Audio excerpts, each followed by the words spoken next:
Yeah, we got beef. We got beef on these social media streets. In this corner, we have the heavyweight champion, YouTube, undefeated and been on these streets since 2005. And in this corner, we have the up and coming mobile giant TikTok, which has started in these social media streets in 2014. Who you got? Who you with?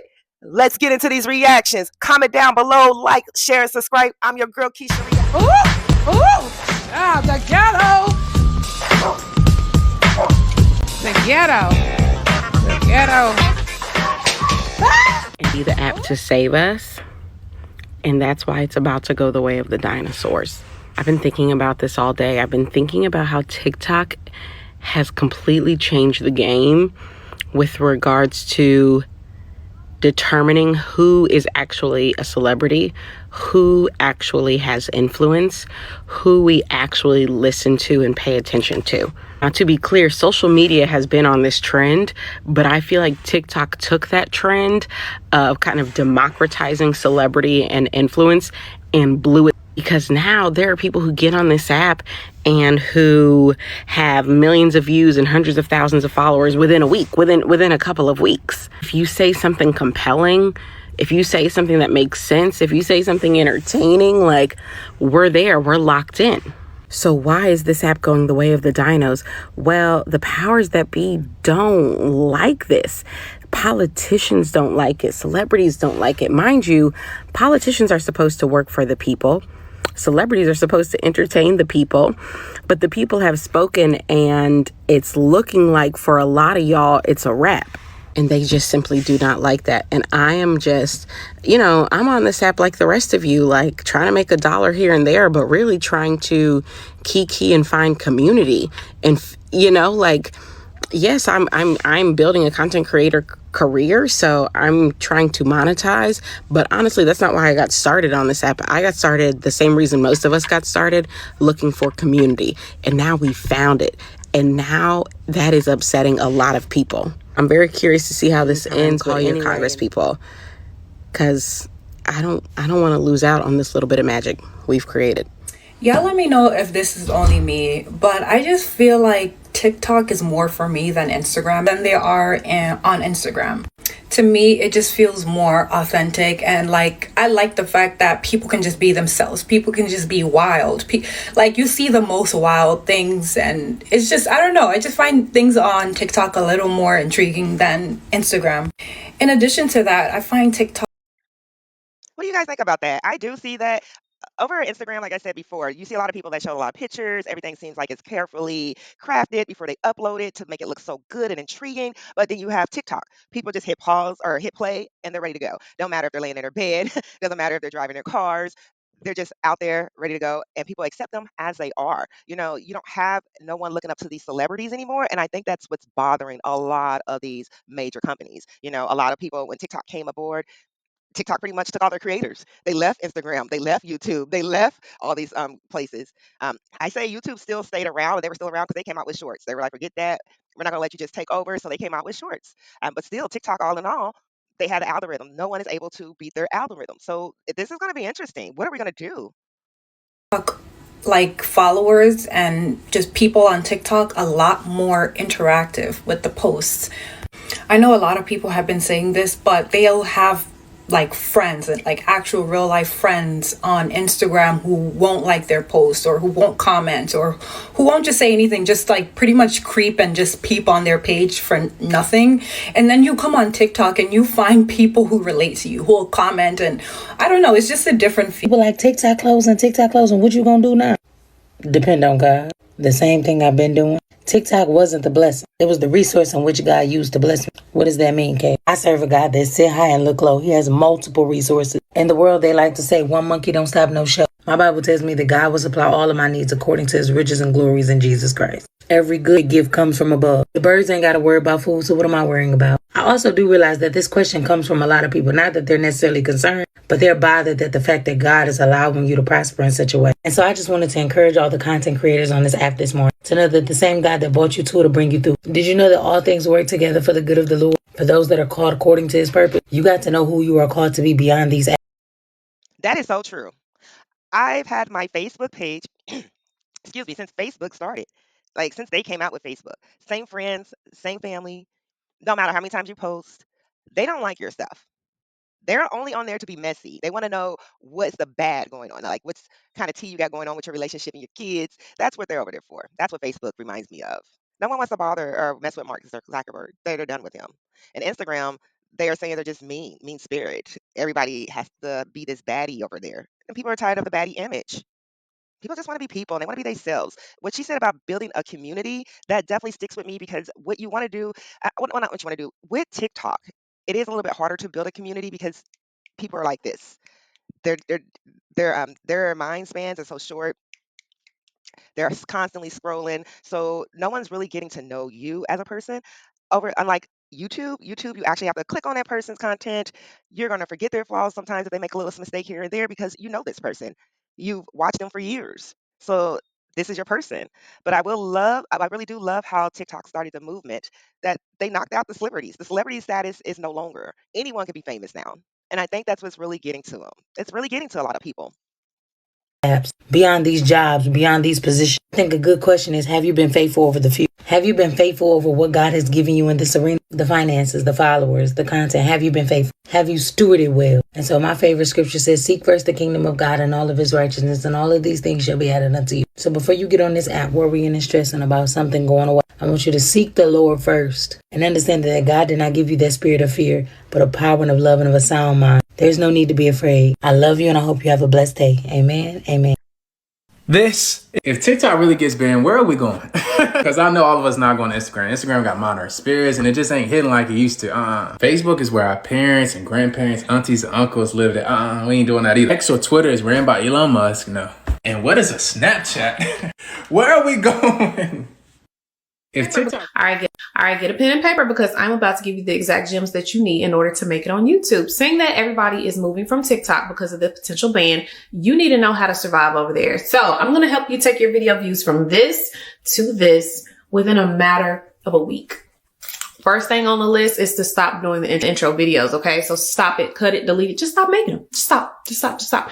All you need to do is focus on using that same strategy that you used on TikTok, using the 3 to 5 second window to have a good hook. You want to take that same mentality over to YouTube. That way you have a little bit longer time. Actually, you have about 30 seconds, but you can still use that attention grabbing statement right at the beginning, hooks that viewer in, and then they'll have a better chance of watching the rest of the video. But that's dependent also on some other factors. Number 2 on the list, things like pitch, tone, enthusiasm, storytelling, your vocabulary, how you speak, how you present yourself. All of these things matter. They matter even more than what you're doing on TikTok. Why? Because you're trying to hold somebody's attention anywhere from 15 minutes to an hour, depending on what you're talking about, depending on what kind of content it is, all of that. You are trying to hold that person in for as long as possible. So you need to be a little enthusiastic about what it is that you're saying. You need to be passionate about what it is that you're saying. That's why people say you need to have some kind of connection to what it is that you're talking about.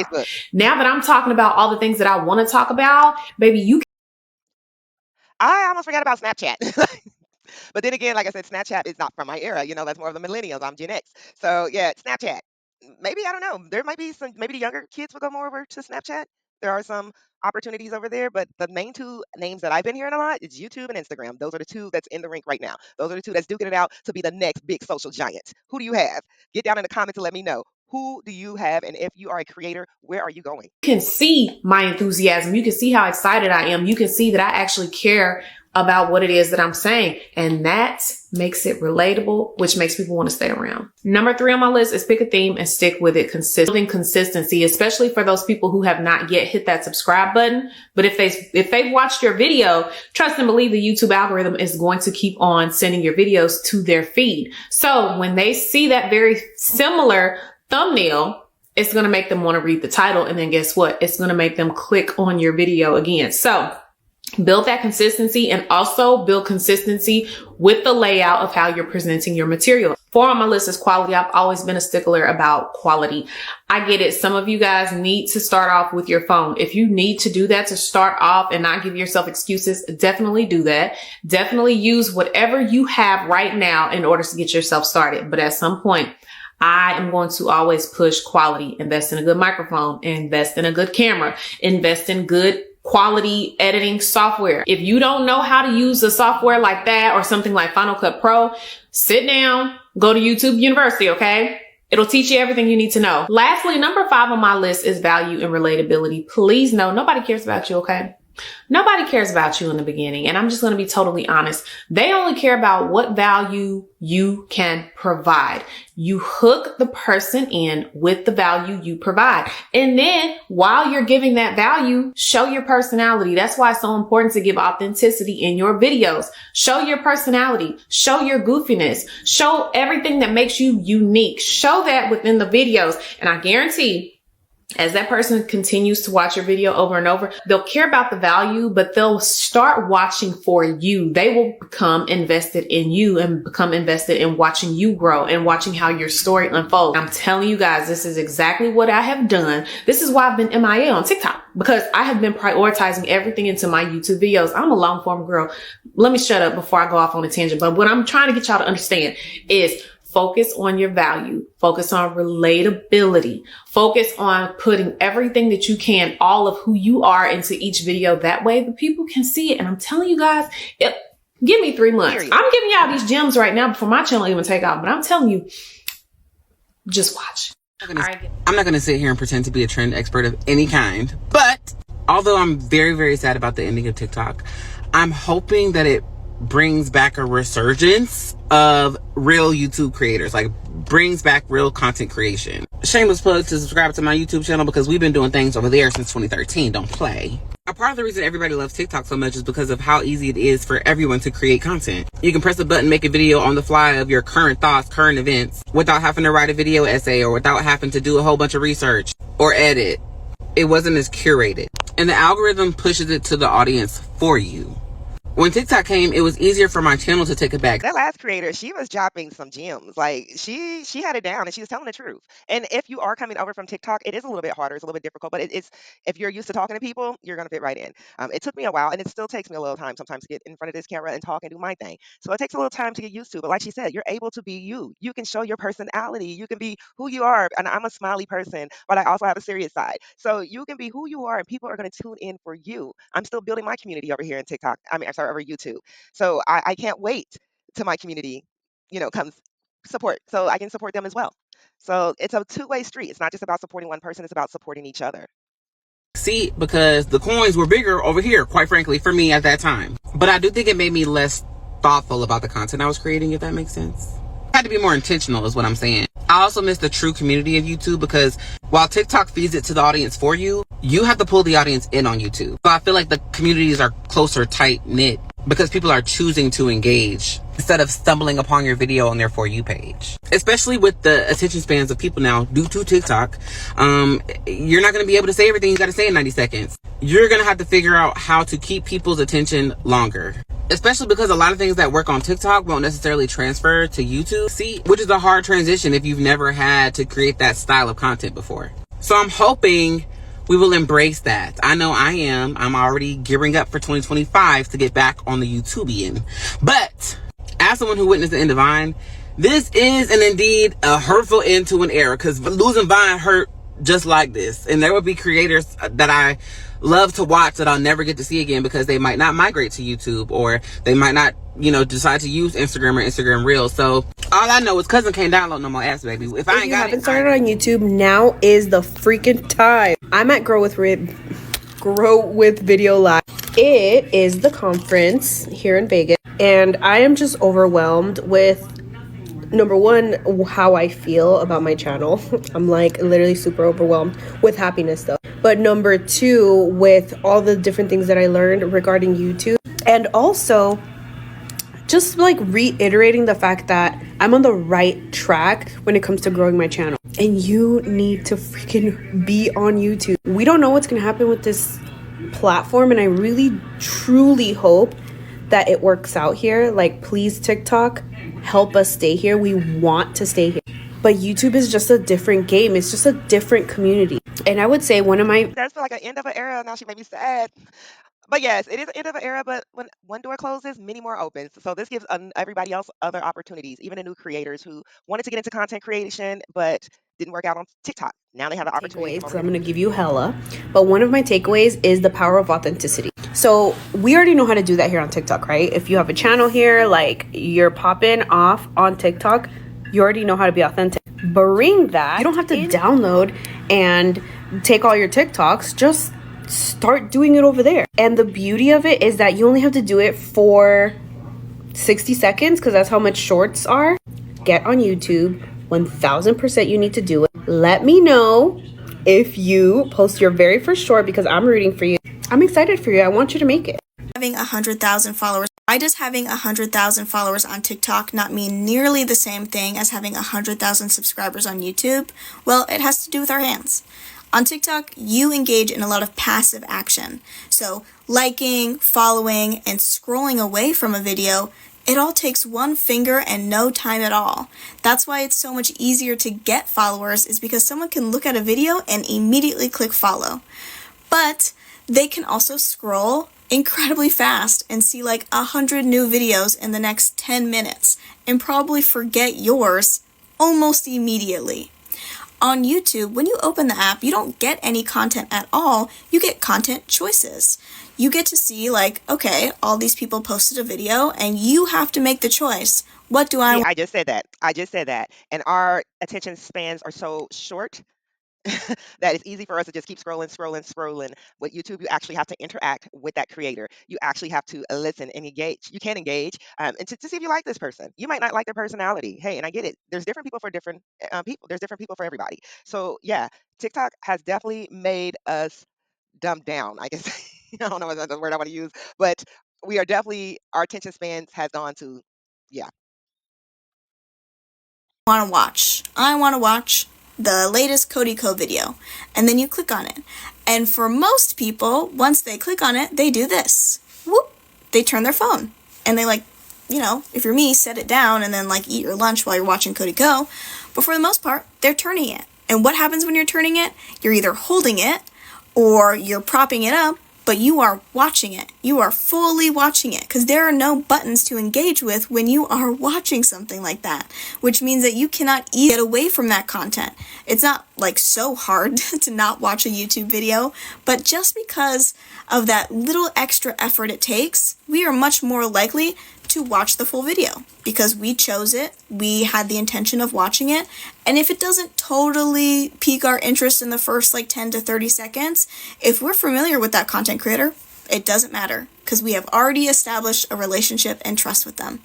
So 100,000 subscribers on YouTube really is like 100,000 people that are pretty ready and eager to watch your content. But 100,000 subscribers on TikTok, for the most part, is typically just 100,000 people who really enjoyed maybe one, two, several of your videos, but it's not guaranteed that they are actively excited or even watching all of them. I hope that makes sense. On this page. So anyway, after I made that video saying, what are the people gonna do without us over here, us being the Americans? Like, what are they gonna talk about without us?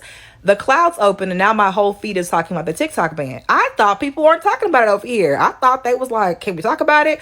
But now I know the algorithm ironically was suppressing it. So now my feed is filled with all these videos. And I noticed a couple of things people are talking about. People are talking about where they're going next. Just a note for me, Instagram and Threads, same name. That's it. And then the economic impact of TikTok. And I look at what TikTok is talking about and how they're trying to make their arguments to these judges. They're not talking about that at all, or even how the app is being used. As I'm scrolling through this, I would have admitted that complaints have been like, yeah, and then all your presidential candidates was on the app. So if it's so dangerous, why was Kamala Harris and Donald Trump and JD Vance and Tim Walz on here? They created accounts after the ban. That would have been my argument, but maybe I'm just too petty and watch Housewives reunions too much. But that's not on there. They also really focus on the First Amendment, which I was like that's a stupid argument. And honestly, the content that y'all are making over here really undercuts their argument. But more on that in a second. So the economic argument, I think, is the best argument they have. It's not a legal argument. That is so true. I seen Kamala. She popped up on my feed when I was scrolling. I was like, after the ban, your girl was out there promoting TikTok. is not great, and there needs to be bigger it needs to be like more of a conversation and more some more negotiation with how we handle this, because similar to, in some ways, like, you know, people talk about undocumented labor, the country has kind of depended on that. This country is built its economy on that. Like, what does that look like? And not saying our economy is built on TikTok, but people have built their households on TikTok. So you've got small businesses that have been able to monetize over here and grow the TikTok shop. I remember the corporate girlies that would be on here all the time. After they got laid off, they were over here making bank, talking about corporate culture and being laid off and all that, so able to sustain their households after being laid off. You got people that are just like, you know, supplemental income, just out here doing fun things like me. And then other thing too, there's a lot of mom content over here that I've noticed, and not like the ones who are trying to, like, you know, like them Jenkins people.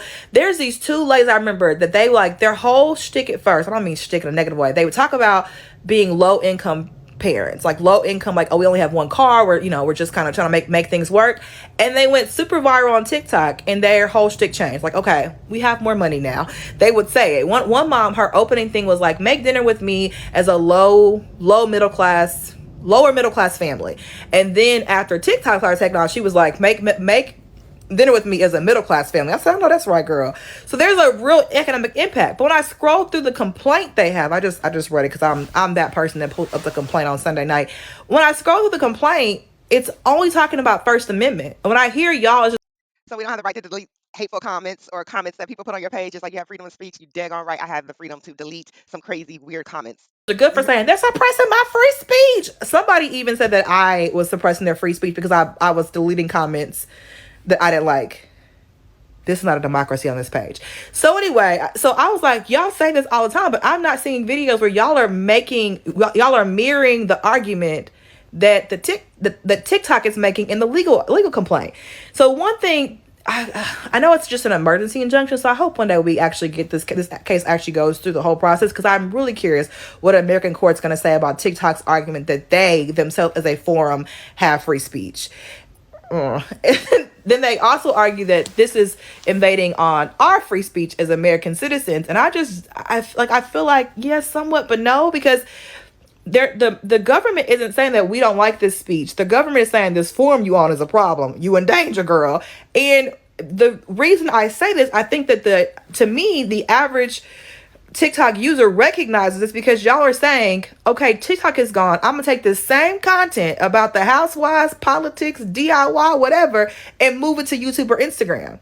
So if you saw it like as your speech is being suppressed, you wouldn't think that you could move it somewhere.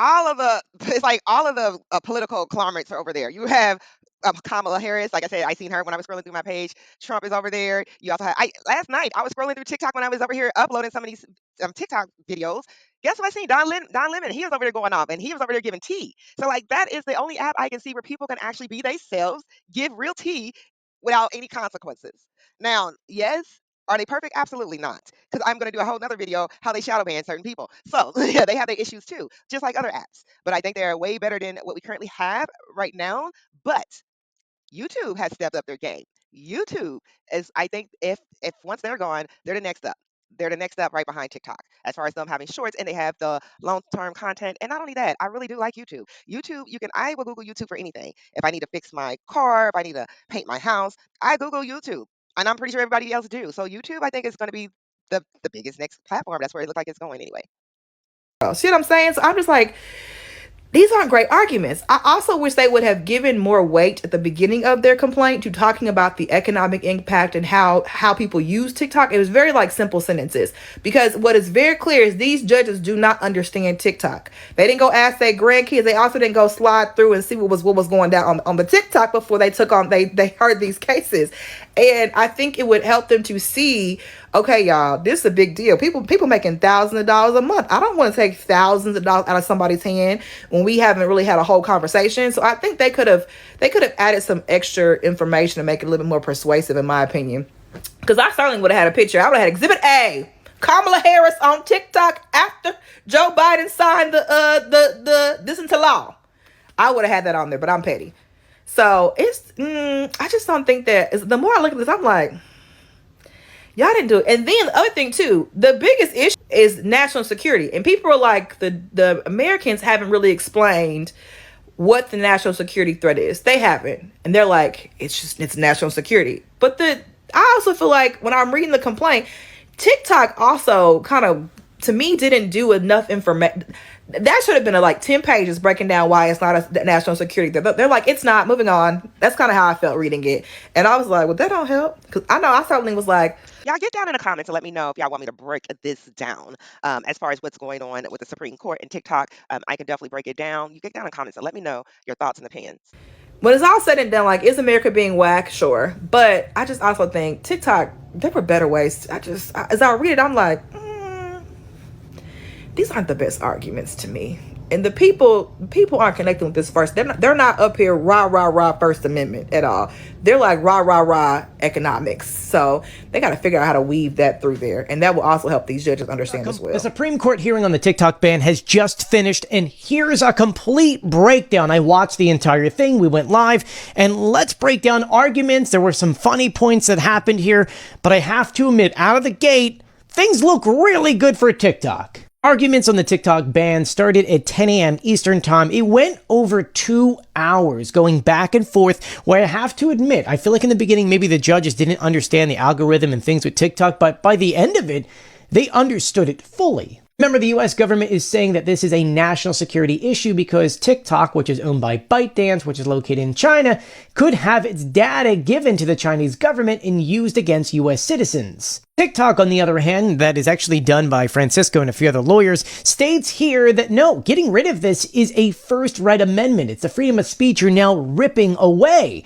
And the judges also had to clarify that you're talking about the algorithm being the first right amendment. A lot of the discussion back and forth had to deal with whether or not TikTok can function in the United States independently of ByteDance's algorithm, in which they explain in great detail, essentially no. A great example of this is, say, if you uploaded a video, say, in Ireland. We would not be able to see that here in the US platform. Same thing, if we upload a video here, you wouldn't be able to see it worldwide. The algorithm is built so that they can all communicate together. So if you slice off the US, there's no way to communicate the algorithm between the entire world, at least all the networks that are put together. Jeffrey Fisher, who is representing the TikTok creators, says that banning this through ByteDance violates creators' right to choose their own platform. And it was brought up, well, there are other platforms that do these things, but of course the argument is, once again, but it's the algorithm that's giving all of us a voice. This brought up the question of covert manipulation because all the platforms on social media have some kind of algorithm that pushes different things. So we needed to define what covert manipulation was. Justice Kagan even goes on to say that everyone knows that China is behind TikTok. So what is considered a covert manipulation? He even brought up the point saying, well, what about foreign-owned newspapers? They clearly could be doing exactly the same thing, although the US then argue back, saying that, well, newspapers collect far less information. This is where you then started seeing the justices kind of poking fun at the US government for this stuff. And we even saw Justice Roberts saying that if the ByteDance ownership or the China ownership of TikTok was to get Americans to fight each other, he says, quote, "I'll say they're winning." Even saw Justice Alito make a joke between TikTok and maybe someone loving an old shirt they have. They talked about whether or not the president doesn't enforce the law when he was talking about President Trump getting into office. They talked about Elon Musk buying Twitter in about 6 months doing things, while TikTok saying, well, the time frame you gave us to even try to sell isn't even practical. And they're right, TikTok's worth over $300 billion. Who has that kind of money lined up? In their final arguments, the US government states that the US Congress was clearly and sincerely motivated by data protection concerns, and even if you discount the questions about propaganda manipulation, that's enough to make the law stand up. TikTok came back saying, well, if Congress was really concerned about data security, then they should go after other Chinese apps here in the United States, such as Shein and Temu, which, yes, they're owned by Chinese companies. That being said, everything finally wrapped up, and now, everything's adjourned. We're going to find out hopefully next week. They come back on Monday. We don't know if we'll actually get an answer on Monday, but I'll be sure to keep you guys updated, so be sure to follow me for more. Oh, and also on YouTube at Joey Contino News, just in case TikTok gets...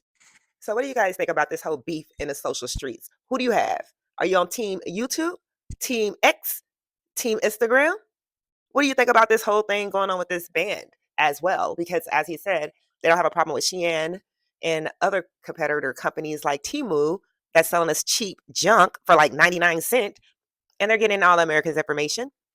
Well, I know I found my home here at YouTube, and I'm looking for my community.